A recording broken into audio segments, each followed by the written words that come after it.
저작권, 특허권 등이 포함된 지적재산권, 국내에서는 그 인식조차 상당히 좀 낮은 상황인데요. 이와 관련된 변변한 무역수지조차 없었습니다. 오늘 처음으로 이것을 수치화한 무역수지가 발표됐다고 하는데요. 지난 한 해 동안에 이 지적재산권 무역수지가 61억 7천만 달러 적자를 보였다고 합니다. 이와 관련된 내용 경제부 김한희 기자와 함께 다뤄보도록 하겠습니다.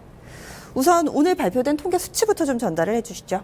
네, 오늘 작년 한 해 동안 저작권, 특허권 등 지식재산권 무역수지는 61억 7천만 달러의 적자를 나타냈는데요. 우리나라 돈으로 6조 원이 넘는 규모입니다.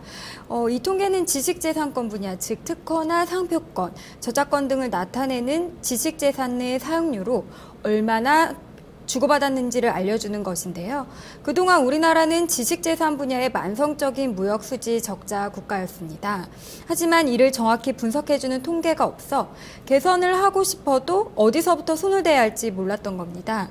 이에 작년에 대통령 소속 국가지식재산위원회에서 한국은행에게 지식재산권 무역수지 통계 개발을 요청했고 1년 만에 오늘 이 결과가 나온 겁니다. 네, 이렇게 적자를 주도한 게 국내 대기업이라고 하던데 그 이유는 뭔가요? 네, 국내 대기업, 특히 전기전자제품 생산 과정에서 미국이 가진 지식재산권을 많이 사용하면서 적자로 나타났는데요. 국내 대기업의 경우 작년 42억 6천만 달러 적자로 2010년 80억 3천만 달러 적자를 낸 이래 상당한 적자를 계속해서 지속했습니다. 아무래도 미국이 보유한 특허권이 많아서 사용료로 그만큼 상당한 금액을 지불하고 있었던 건데요.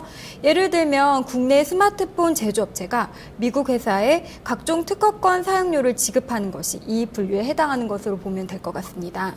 이런 역량으로 국가별 무역수지에서도 미국 지식재산권 무역수지가 59억 5천만 달러로 적자를 가장 크게 나타냈습니다. 덕분에 한국과의 지식재산권 거래에서 가장 큰 이득을 본 나라는 미국이 되겠죠.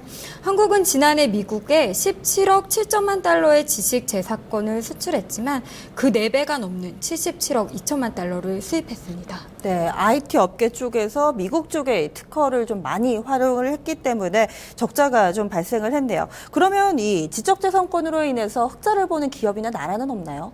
네, 아이러니하게도 대기업이 큰 적자의 주범이라면 중소기업과 중견기업이 우리나라 무역수지 개선에 견인차 역할을 하고 있었습니다. 국내 중소기업이 작년 한 해 동안 12억 2천만 달러를 수입하고 그 2배에 달하는 22억 1천만 달러를 수출해 9억 9천만 달러의 지식재산권 수지 흑자를 낸 겁니다. 중국에서도 흑자를 보였는데요. 한국 기업이 아무래도 중국에 많이 진출해 있는 만큼 중국과의 거래에서 현지 자회사에 대한 특허권과 상표권 등의 수출이 많아 흑자를 기록한 겁니다.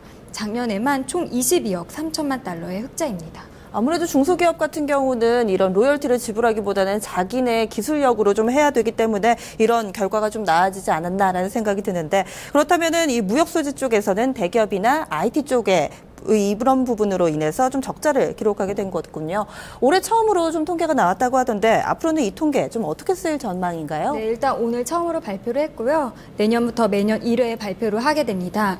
이 결과를 가지고 국가통계발전포럼을 발표하고 국제기구에도 제안한다는 방침인데요. 우리나라가 개발을 한 만큼 OECD에서 국제통계로 반영되면 그 신뢰성이 더욱 높아질 것이고 또 다른 나라와 비교까지 가능해지기 때문입니다. 네, 알겠습니다. 오늘 말씀 고맙습니다. 네, 감사합니다. 네팔에서는 17일 만에 또다시 지진이 발생했습니다. 전 세계에서 구호의 손길과 관심이 필요한 때입니다. 뉴스통을 마칩니다. 고맙습니다.